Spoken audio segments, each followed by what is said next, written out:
Okay, आज हम अपना last chapter number 9 machine hour rate करने वाले हैं। सो मशीन आवर रेट हमने ओवरहेड्स जो डिस्ट्रीब्यूशन वाला जो चैप्टर किया था उसमें हमने ओवरहेड्स को डिस्ट्रीब्यूट करने के अलग अलग मेथड देखे थे। सो ओवरहेड्स को हम वेजेस के बेसिस पे डिस्ट्रीब्यूट कर सकते हैं, हम इसको लेबर आवर के बेसिस पे डिस्ट्रीब्यूट कर सकते हैं। ठीक है, इसको हम किसी और बेसिस पे भी डिस्ट्रीब्यूट कर सकते हैं। जो प्रोडक्शन की आपकी यूनिट है के बेसिस पे आप पर यूनिट निकाल के डिस्ट्रीब्यूट कर सकते हो। उन्हीं में से एक तरीका था जिस जब आप मशीन आवर के अकॉर्डिंग इसको डिस्ट्रीब्यूट करते हो, इसे हम बोलते हैं मशीन आवर रेट। और क्योंकि ये बहुत इंपॉर्टेंट मेथड है, इसलिए इस मेथड का आपको एक स्पेसिफिक चैप्टर दे रखा है। सो आज हम मशीन आवर रेट कर रहे हैं। मशीन आवर रेट का मतलब होता है किसी भी मशीन को जो है आपकी जितने भी घंटे मशीन चल रही है किसी काम को करने में, उसके अकॉर्डिंग किसी रेट के ऊपर आपने ओवरहेड्स को चार्ज करना है। तो ओवरहेड को जब हम एब्जॉर्ब करते हैं, ठीक है, अपोर्शन नहीं कर रहे हम यहाँ पे, हम एब्जॉर्ब की बात कर रहे हैं। एब्जॉर्ब करते हैं तो हमारा जो फॉर्मूला था आपको याद हो कि टोटल ओवरहेड्स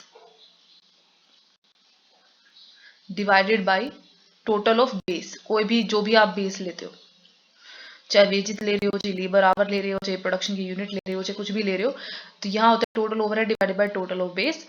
इसका एक पर यूनिट की एक कोई रेट निकलती है। उस रेट को आप जो भी आपका कॉस्ट सेंटर है, डिपार्टमेंट लेते हैं हम, जो बाकी टेक्निक है उसके अंदर, उस कॉस्ट सेंटर में जितनी जॉब हो रही है उस जॉब में उस बेस का जितना इस्तेमाल हो रहा है उससे हम उस रेट को मल्टीप्लाई कर देते हैं। यहाँ पे जब हम मशीन आवर रेट की बात करें तो टोटल ओवरहेड्स तो हमें मालूम है क्या है। टोटल ओवरहेड्स हमारे आते हैं फैक्ट्री के ओवरहेड। ठीक है, क्योंकि ये जो जितने भी हमने मेथड्स पढ़े थे ओवरहेड्स को बांटने के, वो सारे फैक्ट्री ओवरहेड्स को डिस्ट्रीब्यूट एब्जॉर्ब के मेथड थे। तो फैक्ट्री ओवरहेड है ये आपका। टोटल बेस यहाँ पे हमारा रहेगा मशीन आवर।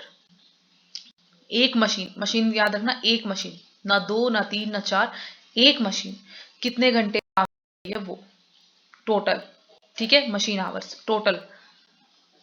टोटल वाला भी गौर करने वाली बात है। दूसरी चीज, ये जो मशीन है जिसकी हम बात कर रहे हैं, ठीक है, ये हमारा यहाँ पे कॉस्ट सेंटर है।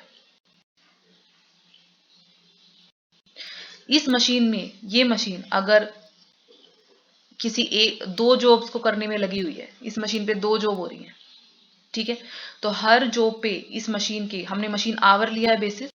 हर जॉब पे इस मशीन का जितना घंटा लगता है, मान लो इस पे 5 घंटे काम करती है मशीन, इस पे 6 घंटे काम करती है, उसको हम इस रेट से मल्टीप्लाई कर देंगे। ठीक है, तो यहाँ पे अपना हो जाएगा कॉस्ट सेंटर। जो बाकी के मेथड है वेजेस के बेसिस पे, लेबर आवर के बेसिस पे, वहां पे हमारा कॉस्ट सेंटर रहता है डिपार्टमेंट, कि इस डिपार्टमेंट में, प्रोडक्शन डिपार्टमेंट में कितनी जॉब्स हो रही हैं, कितने प्रोडक्ट बन रहे हैं। यहाँ हमारा कॉस्ट सेंटर होता है मशीन। जिस मशीन की हम बात कर रहे हैं, जिस मशीन के चलने के घंटों की हम बात कर रहे हैं, वो मशीन पे कितने काम हो रहे हैं और हर एक काम को करने में कितने घंटे लग रहे हैं, उसे हमने जो ये रेट कैलकुलेट किया है उससे मल्टीप्लाई कर देंगे और हमें हमारा आंसर जो है मिल जाएगा कि किस जॉब में कितना ओवरहेड ऐड होगा। ठीक है, बेसिकली हमें, लेकिन जो मेन काम है हमारा ये रेट निकालने का है कि रेट कैसे निकलेगी, ये पर यूनिट की जो ये रेट है। ठीक है, कॉस्ट सेंटर हमारा मशीन है और ये जो जॉब है या प्रोडक्ट बनाती है, मान लीजिए इस मशीन पे दो प्रोडक्ट बनते हैं, प्रोडक्ट 1 और प्रोडक्ट 2। तो एक प्रोडक्ट को बनाने में कितने घंटे लग रहे हैं, दूसरे प्रोडक्ट को बनाने में कितने घंटे लग रहे हैं, इस बात पे ध्यान देना हमें। ये होंगे हमारी कॉस्ट यूनिट। ठीक है, कॉस्ट सेंटर मशीन है और ये जो भी या प्रोडक्ट या प्रोसेस जो भी हो रहा है जिसमें भी ये मशीन लगी हुई है वो हमारी कॉस्ट यूनिट है। ठीक है, तो ये तो गया हमें कि कैसे हमें ओवरहेड निकालना है। Total overhead factory overhead divided by total of base. Total of base है हमारे पास मशीन आवर, एक मशीन के टोटल वर्क आवर्स। ठीक है, अब इसकी थोड़ी सी थ्योरी देख लेते हैं। तो ये जो मेथड है आपका, ये फैक्ट्री ओवरहेड्स को एब्जॉर्ब करने का मेथड है। क्योंकि हमने बाकी जो मेथड पढ़े थे ओवरहेड्स वाले में, वो एब्जॉर्प्शन वाले मेथड है, आपको चैप्टर नंबर 8 वाले में जो हमने किया है। ठीक है, चैप्टर 8। ये मेथड जो है उन इंडस्ट्रीज में यूज होता है ज्यादातर जहां मशीनों के द्वारा काम होता है। तो ऑब्वियस सी बात है, जहां मशीनों के थ्रू काम होगा वहीं पे मशीन आवर आपके होंगे, वहीं मशीन आवर्स की इंपॉर्टेंस होगी। जहां लेबर के थ्रू काम होता है वहां पे वेजेस या लेबर आवर के बेसिस पे हम ओवरहेड्स को डिस्ट्रीब्यूट करते हैं। ठीक है, मशीन आवर रेट का मतलब होता है आपका per hour operating cost of A machine. मतलब हर घंटे एक मशीन को चलाने की कितनी लागत आती है उसको हम बोलते हैं पर मशीन आवर रेट। तो जैसे मैंने टोटल ओवरहेड है फैक्ट्री ओवरहेड, इसको मैंने टोटल मशीन आवर से डिवाइड कर दिया। मान लो ये 5 पर आवर, ये रेट आ गई। इसका मतलब है इस मशीन को चलाने की पर घंटे की रेट है 5 रुपए। ठीक है, ओके। ऑपरेट जितने भी आपके एक्सपेंसेस होते हैं उनको आप मशीन आवर से डिवाइड करके इस मशीन आवर रेट को कैलकुलेट कर लेते हैं। ठीक है, अब आईसीएमई लंदन आपको बोल रहा है कि ये जो मशीन आवर रेट है ये आपकी एक्चुअल भी हो सकती है, जैसे बाकी ओवरहेड्स की के साथ भी है, एक्चुअल और प्री डिटरमिन्ड दोनों हो सकती है। जो हमने अंडर एब्जॉर्प्शन और ओवर एब्जॉर्प्शन वाला किया था वो इसीलिए होता है क्योंकि हमारा जो एक्चुअल ओवरहेड होता है वो बाद में हमें पता चलता है। हम शुरू से जो ओवरहेड अपना अनुमान लगा के चलते हैं वो आपका प्री डिटरमिन्ड होता है। ठीक है, तो ये दोनों ही हो सकती है, प्री डिटरमिन्ड भी और एक्चुअल भी होगी जब असल में आपके ओवरहेड आपको पता चलेगा कि कितने हैं। मशीन आवर रेट का फॉर्मूला है total factory head divided by total machine our. तो यहाँ पे आपको एक एग्जांपल दे रखा है। अब मैंने ये जो स्टेप बताया ना आपको, जो स्टेप करने हैं देखो यहाँ पे क्लियर होंगे। सबसे पहले फैक्ट्री ओवरहेड आपके 10,000, तो हमें टोटल फैक्ट्री हेड पता चल गई, पहला स्टेप पूरा। उसके बाद 4 मशीन है। अब मैंने यहाँ बताया था आपको एक मशीन के टोटल आवर्स, 4 मशीन है तो हमें सिर्फ एक मशीन से मतलब है। ये जो 10,000 का फैक्ट्री ओवरहेड है ये फैक्ट्री का ओवरहेड है, पूरी फैक्ट्री का ओवरहेड है 10,000। और इस फैक्ट्री में 4 मशीनें लगती हैं लेकिन हमें सिर्फ एक मशीन से मतलब है, यानी ये जो ओवरहेड है पूरी फैक्ट्री का ये 4 मशीनों का ओवरहेड है। ठीक है, हमें सिर्फ एक मशीन का ओवरहेड से मतलब है, तो हम करेंगे इसको एक मशीन का ओवरहेड निकालेंगे कि एक फैक्ट्री में अगर 4 मशीनें काम करती हैं और उस फैक्ट्री के टोटल ओवरहेड 10,000 है, यानी चारों मशीनों के मिला के ओवरहेड 10,000 है और हम एक मशीन का अलग अलग मतलब जो भी मशीन है उनका अलग अलग निकाल के चलते हैं, तो हमें सिर्फ एक मशीन का निकालना है फिलहाल। तो एक मशीन के 10,000 में से कितने ओवरहेड होंगे, 2500 रुपए के ओवरहेड एक मशीन से रिलेटेड, तो हमें सिर्फ यही चाहिए। पहला स्टेप पूरा एक मशीन का निकालना है। एक मशीन का आपने एक बार निकाल लिया, फिर हम आगे चलते हैं। अब हमें निकालनी है ये रेट, यानी total overhead divided by total base. Total overhead इस मशीन से संबंधित है 2500, तो 2500 ले लिया हमने और डिवाइडेड बाय में मशीन टोटल मशीन आवर्स। ये मशीन जो एक मशीन है, if the machine operates for 500 hours, एक मशीन 500 घंटे काम करती है, तो 500 हो गया हमारा मशीन आवर, इससे हमने डिवाइड कर दिया और रेट आ गई हमारी 5 रुपए पर आवर। इस मशीन को चलाने की जो ऑपरेटिंग रेट है, ऑपरेटिंग कॉस्ट है इस मशीन की पर आवर की, वो है 5 रुपए पर आवर। ठीक है, ये चीज क्लियर हो गई। अब ये जो मशीन थी, ठीक है, इस मशीन पे एक जॉब होती है, यहां तक का पार्ट हमारा क्लियर हो। अब ये वाला पार्ट आता है, ये वाला। ठीक है, इस मशीन पर एक जॉब है, जो किसी जॉब के ऊपर इस मशीन को हम यूज करते हैं और 10 घंटे इस जॉब को करने में ये मशीन चलती है। ठीक है, 10 घंटे इस जॉब के लिए चलती है और इस मशीन को चलाने की जो कॉस्ट है वो है 5 रुपए पर आवर। तो इसके ओवरहेड हो गए आपके बेस, इसको रेट से मल्टीप्लाई कर दो, 10 गुना में 5, 50 रुपए। तो इस पर्टिकुलर जॉब पे चलने की इस मशीन की कॉस्ट है 50 रुपए पर आवर। ठीक है, ये हो गया आपका मशीन आवर रेट। अब यहाँ पे आपकी प्रोसेस दे रखी है, तो जो प्रोसेस मैंने अभी अभी आपको क्लियर की है सेम वही प्रोसेस है। एक मशीन लेनी है हमें, सिर्फ एक मशीन की ओवरहेड लेनी है टोटल, उसको इस मशीन के टोटल वर्किंग आवर से डिवाइड करना है। इस मशीन पे जितने जॉब या जितने भी प्रोडक्ट आपके बन रहे हैं उन सब पे इस मशीन ने कितने घंटे काम किया है उन घंटों से उस रेट को मल्टीप्लाई कर देना है, आपको आपकी जो है ओवरहेड्स मिल जाएंगे। और मशीन आवर रेट इस रेट को ही बोलते हैं। ठीक है, यही यहाँ पे दिया हुआ है। एक चीज और है कि जहाँ पे मान लीजिए आपकी सिंगल मशीन है, सिंगल मशीन किसी एक जॉब को पे काम कर रही है, तो इस मशीन ने जितने भी आवर घंटे लगाए हैं वो वही होंगे। ठीक है, टोटल वही रहेगा। लेकिन मान लो अगर 2 या 2 से ज्यादा मशीनें इस जॉब को करने में लगी हुई हैं, तो हम इस जॉब के टोटल ओवरहेड कैसे निकालेंगे। जैसे मान लो मशीन ए है, अभी तक हमने क्या किया था, मशीन ए ली हमने, मशीन ए पे जॉब नंबर 1 इस पे काम कर रही है, तो मशीन ए की जितने भी वर्किंग आवर है मदद से हमने एक रेट निकाली थी। ठीक है, ये जॉब एक पे 10 घंटे काम करती है, तो हमने इस रेट को इससे मल्टीप्लाई कर दिया, सिंपल। ठीक है, लेकिन मान लो एक और मशीन है, मशीन बी, ये भी जॉब एक को करने में इस्तेमाल होती है, ये 8 घंटे काम करती है जॉब एक पे। ठीक है, तो मान लो ये जॉब एक है, मान लो कोई प्रोडक्ट है, प्रोडक्ट ए, पहले प्रोडक्ट का कुछ पहले आप मशीन ए पे प्रोडक्ट को बनाते हो, ठीक है, बन गया आधा जितना भी बना, उसके बाद आप उसको मशीन बी में लगा देते हो, तो मशीन बी उस पर 8 घंटे काम करते हो, प्रोडक्ट फिनिश हो जाता है। ठीक है, अब कैसे निकलेगा कि कितना ओवरहेड इस प्रोडक्ट पे एब्जॉर्ब होना चाहिए।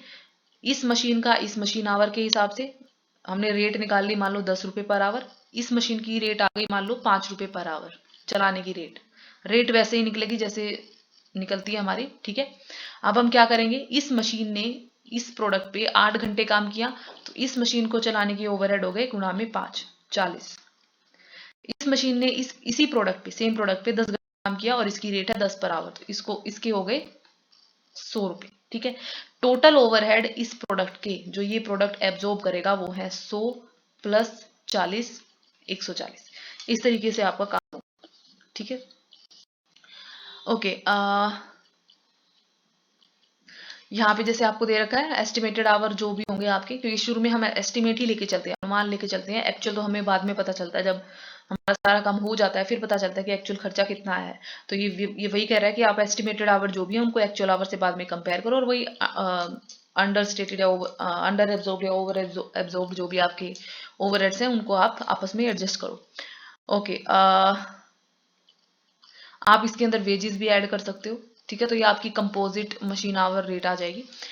अब बेसिस ऑफ अपोर्शनमेंट देख लो कि हर खर्चे को कैसे आपको अपोर्शन करना है। ठीक है, वो खर्चे जो मशीन पे अपोर्शन करने हैं, जो फैक्ट्री, वो पूरे फैक्ट्री ऐड होंगे, सिर्फ मशीन के खर्चे नहीं होंगे। तो हमने जो मशीन आवर रेट हम निकालते हैं, तो मैंने पहले ही बताया आपको, टोटल ओवरहेड्स लेने हैं, और टोटल ओवरहेड्स भी कौन से, टोटल फैक्ट्री ओवरहेड। ठीक है, फैक्ट्री ओवरहेड में सारे फैक्ट्री के ओवरहेड शामिल होंगे, डेप्रिसिएशन, मशीन की डेप्रिसिएशन, पावर के एक्सपेंसेस, रिपेयर के एक्सपेंसेस, फैक्ट्री के जितने भी ओवरहेड है सारे शामिल होंगे। जो एक्सपेंसेस मशीन से डायरेक्टली रिलेटेड है, ठीक है, वो तो उसके ऊपर डायरेक्टली एलोकेट हो जाएंगे, उसमें कोई प्रॉब्लम नहीं है। जैसे मशीन की डेप्रिसिएशन, तो मशीन से सीधा संबंध है इसका। रिपेयर, किसकी रिपेयर, मशीन की रिपेयर, तो इससे इसका मशीन से सीधा संबंध है, इसमें कोई प्रॉब्लम नहीं आएगी, ये तो डायरेक्ट मशीन से एलोकेट हो जाएंगे। ठीक है, लेकिन कुछ फैक्ट्री ओवरहेड ऐसे होते हैं जो कि मिक्स्ड नेचर के होते हैं, और जो डायरेक्टली किसी मशीन के ऊपर आप लोड नहीं कर सकते। ठीक है, जैसे बिल्डिंग की रिपेयर। अब बिल्डिंग की रिपेयर मशीन से डायरेक्टली संबंधित नहीं है, तो आप इसको सीधा मशीन पे नहीं वो कर सकते। ठीक है, नहीं, उससे एलोकेट नहीं कर सकते। तो इस तरह की जो खर्चे है ना, एम्प्लॉय का वेलफेयर, इसका मशीन से कोई सीधा संबंध नहीं है। बिल्डिंग का रेंट ओवरहेड होता है, लेकिन मशीन से इसका कोई सीधा संबंध नहीं है, और हम मशीन आवर रेट की मदद ले रहे हैं इस ओवरहेड को एब्जॉर्ब करने के लिए। ठीक है, तो इसको हम डायरेक्टली मशीन आवर के ऊपर, मतलब मशीन के ऊपर नहीं एलोकेट कर सकते। इसके लिए हमें किसी खास बेसिस की जरूरत पड़ेगी। सेम वही चीज है, और वो कौन से बेसिस होंगे, वो बेसिस होंगे यहाँ। ये वो खर्चे हैं जो आपके मशीन से सीधे संबंध नहीं रखते। ठीक है, इसलिए हम इन्हें दूसरे बेसिस की मदद से मशीन के ऊपर एलोकेट करते हैं। जैसे रेंट, रेट और टैक्स है, इसको फ्लोर एरिया के बेसिस पे, कि कितना, जैसे ये फैक्ट्री है, फ्लोर एरिया के बेसिस पे कैसे, ये फैक्ट्री है, इसमें 5 मशीनें चल रही हैं, एक मशीन ने इतना एरिया घेर रखा है, एक मशीन ने इतना एरिया घेर रखा है, एक मशीन ने इतना एरिया घेर रखा है, और एक मशीन ने इतना, और एक मशीन ने इतना। ये 5 मशीन है, 1 2 3 4 5। ठीक है, और फैक्ट्री का रेंट है, ये आपका ओवरहेड होता है फैक्ट्री का रेंट, क्योंकि पूरी फैक्ट्री पे लगता है। ठीक है, प्रोडक्ट से सीधा संबंध नहीं है इसका। अब ये फैक्ट्री के रेंट में इस मशीन का कितना हिस्सा है, कैसे निकालोगे आप? मशीन आवर से तो डिवाइड नहीं कर सकते, क्योंकि ऐसा तो है नहीं कि मशीन, ये जो मशीन है ये कुछ घंटे इस एरिया में काम करती है, फिर कुछ घंटे इस एरिया में काम करती है, ऐसा तो है नहीं, जहां मशीन रख दी वहीं रख दी। तो ये रेंट जो है वो इस मशीन से कितना संबंधित है वो निकालना है। तो कैसे निकालेंगे? फ्लोर एरिया के, इस मशीन ने इस फैक्ट्री का इतना हिस्सा घेर रखा है, तो इस हिस्से का जितना भी रेंट बनता है वो इस मशीन से संबंधित है। इसी तरीके से इस मशीन ने इस फैक्ट्री का इतना हिस्सा घेर रखा है, तो इस हिस्से से संबंधित जितना भी रेंट है फैक्ट्री का, वो इस मशीन से संबंधित है। ठीक है, इसे हम कहते हैं बेसिस के अकॉर्डिंग मशीन पे एलोकेट करना। क्योंकि मशीन आवर रेट में हमारा जो कॉस्ट सेंटर है वो डिपार्टमेंट नहीं है, वो मशीन है, तो हम मशीन से ही, मशीन के ऊपर ही सारे एक्सपेंसेस को एलोकेट करेंगे, सारे ओवरहेड्स को, कि इस मशीन से कितना आपका ओवरहेड संबंधित है।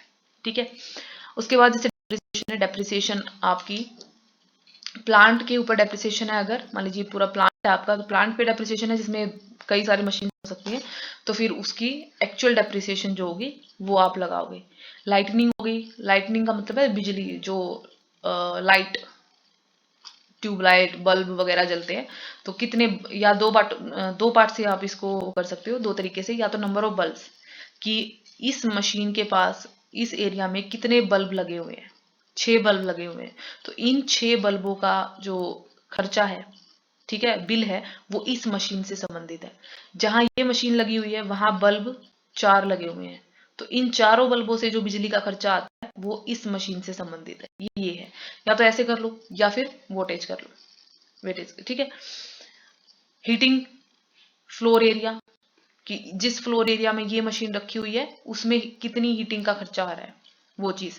या टेक्निकल एस्टिमेट पावर के, ये तो हो गया आपका फ्लोर सॉरी हीटिंग में, या फिर आपका टेक्निकल एस्टिमेट, ठीक है। मीटर की रीडिंग बेसिकली। पावर, पावर होती है जो मशीन को चलाने के लिए, जो बिजली की, लाइटनिंग का मतलब है लाइट्स, रोशनी के लिए, लेकिन पावर का मतलब है जो मशीनों को चलाने के लिए जो पावर इस्तेमाल होती है। तो ये जो पावर होती है ये आप, या तो आप हर एक मशीन की हॉर्स पावर, कि हर मशीन कितनी पावर यूज कर रही है, या टेक्निकल एस्टिमेट जिसको हम कहते हैं मीटर रीडिंग, ठीक है। हर मशीन कितनी पावर यूज कर रही है उस हिसाब से हम इसको बांटेंगे, कि ये मशीन इतने किलोवाट बिजली यूज कर रही है, तो वो इसके हिसाब से, ठीक है। इसके अलावा रिपेयर के खर्चे हैं, तो एक्चुअल रिपेयर, कि इस मशीन पे कितने रुपए की रिपेयर हुई, या hours worked by the machine, ठीक है, कि ये इतने घंटे काम करी है, तो इस इतने ज्यादा, अगर एक मशीन 10 घंटे काम करती है और एक मशीन 15 घंटे काम करती है, इस मशीन को रिपेयर की ज्यादा जरूरत पड़ेगी। तो अगर रिपेयर के आपके 1000 रुपए लगे हैं, 1000 में से ज्यादा रुपए इस मशीन में लगे होंगे, ठीक है। लेबर वेलफेयर के एक्सपेंस, वो भी इस तरीके से हम बांट देंगे कि हर एक मशीन पे कितने एम्प्लॉयज आपके लग रहे हैं। लेबर वेलफेयर, लेबर मतलब जो आपके वर्कर्स लगे हुए हैं, इनका खर्चा कैसे बांटोगे, इनके वेलफेयर का खर्चा मशीन पे, हर मशीन पे कितने, इस मशीन पे 5 लेबर काम करते हैं, तो इन लेबर की वेलफेयर पे होने वाला खर्चा इस मशीन से संबंधित है। इस मशीन पे 2 लेबर काम करते हैं, ठीक है।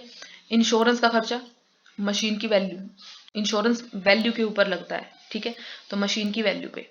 Lubricant oil, lubrication oil, cotton waste या कंज्यूमेबल स्टोर, ये जो होते हैं, ये machine hour work in certain time period, machine hour के ऊपर लगते हैं आपके, नहीं तो साइज के ऊपर, क्योंकि लुब्रिकेशन ऑयल, जितनी बड़ी मशीन उतना तेल लगेगा उसको लुब्रिकेट करने में, ठीक है। Interest included in hire purchase, अगर आपने हायर परचेज पे मशीन खरीद रखी है तो इसमें 2 चीजें होती हैं। जब आप हायर परचेज पे खरीदते हो तो एक तो आप परचेज प्राइस पे करते हो, जितने की आपने, जितने की मशीन है, ठीक है। दूसरी होती है इसके ऊपर इंटरेस्ट पे करते हो, क्योंकि मान लीजिए मैंने 5 साल के हायर परचेज पे खरीद रखी है 50,000 में, और हर साल मैं 10-10 हजार रुपए की किश्त चुकाती हूँ, जिससे मैंने मशीन खरीद रखी है, ठीक है। तो ये 10-10 हजार तो परचेजिंग प्राइस है, लेकिन पास मैंने इस साल 10,000 रुपए चुकाए, ठीक है, अभी भी मशीन मेरे पास है, ठीक है, मैं उसको यूज कर रही हूँ, लेकिन मैंने पैसा नहीं दिया, तो उसके ऊपर मुझे जो सामने वाला पर्सन, जैसे मैंने मशीन ले रखी है, उसको इंटरेस्ट देना पड़ेगा। भाई तू मेरी मशीन यूज कर रहा है लेकिन तूने मेरे को पैसा पूरा नहीं दिया है, ठीक है, मेरा पैसा तेरे पास अटका हुआ है, तो उसके बदले में मेरे को ब्याज चाहिए। ये इस तरीके से होता है, ठीक है। तो इंटरेस्ट देते हो, तो यहाँ पे जो हम ओवरहेड्स मानते हैं, ये परचेज प्राइस ओवरहेड नहीं होता, ये 10-10 हजार, लेकिन इसके ऊपर जो इंटरेस्ट लगेगा, मान लो 100 रुपए का, 100 रुपए इंटरेस्ट है, ये 100 रुपए का जो इंटरेस्ट लग रहा है, ये ओवरहेड में काउंट किया जा सकता है। लेकिन ऐसा भी हो सकता है कि कोई कंपनी ऐसी है जो इसे ओवरहेड ना मानती हो, ठीक है, वो अलग केस है, नहीं तो इंटरेस्ट को ही हम ओवरहेड मानते हैं। और कोई मिसलेनियस खर्चे हैं आपके, ठीक है, तो उन सबको आप एलोकेशन के बेसिस पे, भाई इस मशीन पे कितने का सामान लग रहा है, वो सारा खर्चा इस मशीन का, इस तरीके से आप उन पे लगा दोगे, ठीक है। ओके, ये तो आपके वही चीज है। अब आ जाते हैं प्रेजेंटेशन या कंप्यूटेशन के ऊपर, कि आप मशीन आवर रेट को कैसे कंप्यूट करोगे। तो मशीन आवर रेट को जब आप कंप्यूट करते हो, तो उसमें हम खर्चों को 2 टाइप में बांट देते हो, ओवरहेड्स को। एक को हम बोलते हैं स्टैंडिंग चार्जेस, ठीक है, और एक को हम बोलते हैं मशीन चार्जेस। अब दोनों में फर्क ये है, स्टैंडिंग चार्जेस फिक्स्ड नेचर के होते हैं और ये फिक्स नेचर के नहीं होते हैं, ठीक है। अब सिंपल भाषा में बता देती हूँ, जब आप प्रैक्टिकल क्वेश्चन करोगे तो आपको क्या ध्यान में रखना है, जितने भी स्टैंडिंग चार्जेस है, आपको पता होगा कितने स्टैंडिंग चार्जेस है, क्योंकि मशीन आवर्स के नाम दे रखे हैं आपको, कुछ 4-5 मशीन चार्जेस है, उसके अलावा नहीं है, तो बाकी सारे स्टैंडिंग है, ठीक है। स्टैंडिंग चार्जेस का आपको टोटल निकालना है, इतने मान लीजिए स्टैंडिंग चार्जेस दिख रखे हैं आपको, इसका टोटल निकालना है, और इस टोटल को मशीन आवर से डिवाइड कर देना है, ठीक है। मशीन चार्जेस में कैसे ओवरहेड निकलेगा, हर एक ओवरहेड का अलग, हर एक का अलग पर आवर, हर एक का अलग पर आवर निकलेगा। लेकिन इसमें स्टैंडिंग में सभी स्टैंडिंग चार्जेस को जोड़ के total divided by machine our, सबका एक साथ पर आवर निकलेगा। ये दोनों में मेन फर्क है। फिर इसको इसको इसको इसको इसको सबको हम ऐड कर देंगे और ये टोटल आपका per hour machine hour rate निकल आएगी। ठीक है, ये ध्यान रखना, स्टैंडिंग चार्जेस को हम सबसे पहले एक दूसरे टोटल कर लेते हैं, फिर उसको आप मशीन की आवर से डिवाइड करते हो और एक साथ पर आवर रेट निकालते हो। लेकिन मशीन चार्जेस में आप हर एक चार्ज की अलग पर आवर रेट निकालते हो, अलग तरीके से। ठीक है, तरीका सेम है सबका, कैसे निकलेगी बस आपको याद करना है कि पावर की रेट कैसे निकलेगी, डेप्रिसिएशन कैसे की रेट, पर आवर रेट कैसे निकलेगी, इस तरीके से। ओके, सो यहाँ पे जैसे आपको स्टैंडिंग चार्जेस के नाम दे रखे हैं, इनको बस आपको याद करना है कि स्टैंडिंग चार्जेस में क्या क्या आता है। ओके, स्टैंडिंग चार्जेस आपके वो एक्सपेंस होते हैं जो आपकी मशीन को चलाने से सीधे रिलेटेड नहीं होते। तो हमने पहले दो खर्चे देखे थे ना, कि कुछ खर्चे होते हैं जो डायरेक्टली लिंक्ड होते हैं मशीन, और कुछ ऐसे होते हैं जो डायरेक्टली लिंक्ड नहीं होते।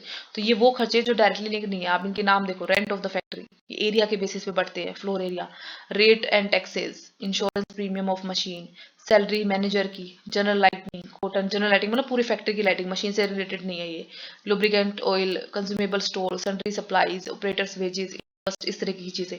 तो पहले हम क्या करेंगे, पहले हम इन सब खर्चों को एक मशीन का खर्चा निकालेंगे। जैसे मान लीजिए रेंट ऑफ फैक्ट्री है, अब मैंने आपको एक एग्जांपल दिया था, ये फैक्ट्री की बिल्डिंग है, मान लो 5 मशीनें हैं, एक मशीन यहाँ है, एक मशीन यहाँ है, एक मशीन यहाँ है, एक यहाँ है, 1 2 3 4 5, और हम एक मशीन के हिसाब से मशीन आवर रेट निकालते हैं। मुझे इस वाली मशीन की मशीन आवर रेट निकालनी है। ठीक है, तो मैं क्या करूंगी, जितना इस फैक्ट्री का रेंट है उसमें से जितना इस फ्लोर एरिया जो इस मशीन ने घेर रखा है उससे संबंधित है वो इसमें ऐड कर, इसका हो गया, एक मशीन का निकल गया, मान लो वो आया 100, वो ले लिया, प्लस इंश्योरेंस, फैक्ट्री की बिल्डिंग का इंश्योरेंस है उसमें से इतना इस मशीन से रिलेटेड है 200, वो ले लिया। फिर मान लो मैनेजर की सैलरी जो पूरी फैक्ट्री को मैनेज करता है, एक मशीन से संबंधित है 30 रुपए, ले लिया। इन सबको जोड़ा और एक साथ इनको मशीन आवर से डिवाइड कर दिया। तो अलग अलग नहीं निकालेंगे, सबको हम सारे खर्चों को पहले टोटल करेंगे, लेकिन कितना, एक मशीन का खर्चा। आपको फैक्ट्री का रेंट दे रखा है अगर, तो पूरी फैक्ट्री का रेंट दे रखा है, हमें सिर्फ एक मशीन का निकालना है। ये चीज याद रखने वाली है। ठीक है, ये ध्यान देना पड़ेगा कि मशीन का कितना खर्चा है। अब जैसे देखो यहाँ पे आपको ऑपरेटर का वेजेस दे रखा है, अगर एक ऑपरेटर जो है वो कई सारी मशीनों को ऑपरेट करता है, ठीक है, तो आपको जो वेजेस दिखाने हैं इसके, उस केस में वो आपके स्टैंडिंग चार्जेस में जाएंगे। अगर आपका ऑपरेटर्स वेजेस जो होते हैं, मतलब जो मशीन को ऑपरेट करने वाला पर्सन होता है, अगर वो एक ही मशीन को ऑपरेट करता है तो वो डायरेक्ट लेबर है। एक ही मशीन को, यानी वो उस मशीन पे जितने प्रोडक्ट बनते होंगे उसके साथ सीधा उसके वेजेस को आप डायरेक्टली लिंक कर सकते हो, तो वो तो ओवरहेड ही नहीं है, वो डायरेक्ट कॉस्ट है, डायरेक्ट लेबर कॉस्ट, वो तो प्राइम कॉस्ट है, वो ओवरहेड है ही नहीं। ठीक है, ओवरहेड का क्या मतलब होता है, किसी कोई खर्चा हो रहा है जो 50 चीजों पे हो रहा है, लेकिन ये पर्सन अगर एक ही मशीन पे काम कर रहा है तो उस मशीन पे जितने प्रोडक्ट बन रहे हैं, इसको जो लेबर आप दे रहे हो सीधा आप उससे लिंक कर सकते हो, तो वो तो आपका ओवरहेड ही नहीं है, वो डायरेक्ट लेबर कॉस्ट है। ठीक है, अगर ये ऑपरेटर एक साथ कई सारी मशीनें चला रहा है तो वो ओवरहेड है। क्यों? क्योंकि अब उसका खर्चा हमें बांटना पड़ेगा, आप उसको जितने वेजेस देते हो उसको आपको उन अलग अलग मशीनों के हिसाब से बांटना पड़ेगा, आप पूरा वेजेस उसका एक मशीन पे नहीं डाल सकते। ठीक है, तो ये आपके स्टैंडिंग चार्जेस में आएगा। ठीक है, और फिर हम क्या करेंगे, ये जो ऑपरेटर है ये चाहे 5 मशीनों पे काम कर रहा हो, लेकिन एक मशीन पे के हिसाब से पहले हम इसका लेबर निकालेंगे, उसको हम कहेंगे पर आवर रेट। ठीक है, अब मशीन एक्सपेंसेस भी आपके गिने चुने हैं, जैसे यहाँ पे आपको 3 मशीन एक्सपेंसेस दे रहे हैं, डेप्रिसिएशन, पावर का ध्यान रखना, पावर में और लाइटनिंग में फर्क होता है। पावर का मतलब होता है मशीन को चलाने के लिए जिस पावर की आपको जरूरत होती है, और लाइटिंग का मतलब होता है जो लाइट बल्ब वगैरह ये जलते हैं आपकी रोशनी के लिए। फिर रिपेयर, ये 3 मेन आपके मशीन एक्सपेंस है, और कैसे निकलेंगे ये आप ध्यान से देख लो। डेप्रिसिएशन जो होगी, डेप्रिसिएशन जब आप पर आवर डेप्रिसिएशन निकालोगे तो कॉस्ट मशीन की प्लस इंस्टॉलेशन के चार्जेस, क्योंकि इंस्टॉलेशन के चार्जेस मशीन की कॉस्ट में शामिल होते हैं, capital expenditure minus scrap value divided by total working life in hours. जिस मशीन की हम डेप्रिसिएशन दे रहे हैं इसकी टोटल वर्किंग लाइफ। ठीक है, अब यहाँ आपके नोट में आपको 2 इंपॉर्टेंट चीजें दे रखी हैं। अगर आपको मशीन की जो लाइफ है नंबर ऑफ ईयर्स में दे रखी है, ठीक है, तो उसकी जो एनुअल डेप्रिसिएशन है वो आप कैलकुलेट कर लोगे और फिर उसको नंबर ऑफ वर्किंग आवर से डिवाइड कर दोगे। ठीक है, अगर फिक्स्ड एनुअल परसेंटेज आपको दे रखे डेप्रिसिएशन के 5% है, 10% है, तो आप इसको स्टैंडिंग चार्जेस में ले सकते हो। दोबारा बता देती हूँ, अगर आपको मान लो मशीन इसकी कॉस्ट दे रखी है मशीन की 10,000 रुपए की मशीन है और इसकी लाइफ है 10 साल, ऐसे दे रखा है आपको। तो जो डेप्रिसिएशन आप कैलकुलेट करोगे वो आपकी मशीन एक्सपेंस में जाएगी। लेकिन अगर आपको यूं दे रखी है कि 10,000 रुपए इसकी कॉस्ट है और 5% डेप्रिसिएशन है, रेट में अगर डेप्रिसिएशन दे रखी है तो आप उसको स्टैंडिंग चार्जेस लोगे। तो पहले आप इसका 5% निकालोगे 500, इसको मशीन आवर से डिवाइड कर दोगे, ठीक है। लेकिन अगर आपको इस तरीके से दे रखा है कि मशीन की कॉस्ट इतनी है, 10 साल इसकी लाइफ है और टोटल जो इसके वर्किंग आवर है वो है 10 साल में आवर, ऐसे आवर करके दे रखा है आपको, तो आपको सिर्फ इसे 1000 से डिवाइड करना है, पर आवर निकल जाएगी। तो ये स्टैंडिंग चार्जेस नहीं होगा, ये मशीन चार्ज होगा, ठीक है। पावर एक्सपेंस जो होंगे वो आपके पर आवर एक्सपेंस आपके निकलेंगे कि पर आवर पावर कंजम्पशन कितना है आपका, यूनिट्स में आपको दे रखा हुआ इतने यूनिट का इतना खर्चा है और इतने टाइम आपकी मशीन चलती है। तो 1 घंटा मशीन चलाने की जितनी भी आपकी कॉस्ट है वो हम निकाल लेंगे। एक्चुअल प्रैक्टिकल करोगे तो ये और अच्छे से समझ में आएगा। रिपेयर और मेंटेनेंस जो होती है आपकी, ये पूरी मशीन की लाइफ जो होती है, जितनी भी मशीन 10 साल 15 साल जितनी भी उसकी पूरी लाइफ है उसके लिए आप निकालोगे, ठीक है। और उसको पर आवर उसकी में कन्वर्ट कर लोगे, उसके मशीन आवर से डिवाइड कर दोगे बेसिकली, ठीक है। तो इन तीनों खर्चों की आपकी अलग अलग निकलेगी मशीन आवर रेट। ओके, अब एक ये चीज और है, मशीन आइडल टाइम और setting time. Machine idle time होता है वो टाइम जिसमें मशीन आपकी बंद रहती है, मशीन पे कोई काम नहीं हो रहा, मशीन पे कोई प्रोडक्शन नहीं हो रहा, मशीन आपकी बंद है, ठीक है। सेटिंग टाइम होता है किसी भी मशीन को काम करने लायक बनाने के लिए हर दिन आपको उसको सेट करना पड़ता है, भी उसका प्लग लगाना है, उसमें तेल डालना है, उसको किसी खास जगह पे रखना है, या उसमें कोई पार्ट्स जोड़ने हैं जो आपको रोज करने पड़ते हैं, उसको सेट करने के लिए उसको हम बोलते हैं सेटिंग टाइम, ठीक है। तो जो आपके मशीन आवर होंगे, जिन मशीन आवर से हम डिवाइड करेंगे सारे ओवरहेड्स को, उस मशीन आवर में से अगर आइडल टाइम है तो उसे हम माइनस कर देंगे, और अगर सेटिंग टाइम है तो हम उसे प्लस कर देंगे, बस ये चीज होगा, ठीक है। जैसे मान लीजिए एक मशीन है आपकी, वो 48 घंटे चलती है एक हफ्ते में, और मशीन का आइडल टाइम है 4 घंटे, मतलब 4 घंटे वो नहीं चलती है, ठीक है, 4 घंटे आप बंद रखती हो, तो अब इसके वर्किंग आवर हो गए 44। लेकिन अगर मान लीजिए कोई मशीन है जो 19 घंटे चलती है, ठीक है, लेकिन इसको 1 घंटा लगता है सेट करने में, तो इसके वर्किंग आवर हो गए, तो सेटिंग आवर है तो ऐड कर दो, और आइडल टाइम है तो उसको माइनस कर दो। अब इसका परफॉर्मा देख लेते हैं, स्पेसिमेन। स्पेसिमेन में देखो, सबसे पहले हमें क्या लिखना है, बेस पीरियड, किस पीरियड के लिए आप निकाल रहे हो, वर्किंग आवर मशीन के हम यहाँ पहले ही लिखेंगे, कितने आवर के लिए मशीन, एक डे वाइज दे रखा है तो एक दिन में, वीक वाइज दे रखा है तो एक वीक में कितने घंटे मशीन काम करती है, एक मशीन की बात हो रही है यहाँ पे। उसके सारे स्टैंडिंग चार्जेस लिखेंगे हम, जो जो इनमें से दे रखा होगा, जैसे रेंट, रेट, टैक्सेस, तो इस मशीन से संबंधित जितना होगा वो यहाँ लिखेंगे। लाइटिंग का खर्चा इस मशीन से संबंधित यहाँ, सुपरवाइजर का खर्चा, ये सारे खर्चे टोटल करके इनका, फिर इसको इसी मशीन के वर्किंग आवर से डिवाइड कर देंगे और यहाँ पे पर आवर की रेट आ जाएगी, ठीक है। लेकिन ये जो खर्चे हैं, ये 4 खर्चे ये अलग निकलेंगे, जैसे depreciation, cost minus scrap value divided by working life, यही हमने वर्किंग आवर से डिवाइड कर दिया। हमने इन चारों को ऐड करके फिर उसको मशीन आवर से डिवाइड नहीं करेंगे, सबको अलग अलग निकालेंगे, निकालने का तरीका अलग अलग है। तो cost minus scrap value divide by working hour, फिर रिपेयर मेंटेनेंस का खर्चा जो भी होगा उसको हम वर्किंग आवर से डिवाइड करके पर आवर निकाल लेंगे। पावर का खर्चा होगा यूनिट पर आवर, कितनी यूनिट इस मशीन को चलाने में लगती है, और उसकी रेट कितनी है, ये रेट फिक्स होती है आपकी कि इतनी यूनिट की, जब आप मीटर की रीडिंग वगैरह भी लेते हो कि इतनी यूनिट का इतना खर्चा है, ठीक है, ये वो चीज़ है। तो रेट दे रखी होगी, यूनिट दे रखी होगी कितनी पर घंटे आपकी मशीन कितनी यूनिट खर्च करती है, ठीक है। तो इस तरीके से निकलेगा, और स्टीम एंड वाटर का भी अलग से इसको वर्किंग आवर से हम डिवाइड कर देंगे। रिपेयर का पहले एक मशीन का पूरे साल का खर्चा निकलेगा, उसको फिर हम आवर से डिवाइड करेंगे। तो इन सबको निकाल लेंगे, ये भी सारे पर आवर पर आवर ऐसे निकल जाएंगे हमारे, और इन सबको हम टोटल कर देंगे, तो यहाँ आपकी मशीन आवर रेट निकल जाएगी टोटल। तो इस तरीके से हम मशीन आवर रेट को कंप्यूट करते हैं। अभी सिर्फ इस वाले लेक्चर में सिर्फ एक बार ये थ्योरेटिकल पोर्शन करा रहे हैं, नेक्स्ट लेक्चर में प्रैक्टिकल स्टार्ट करा रही हूँ मैं।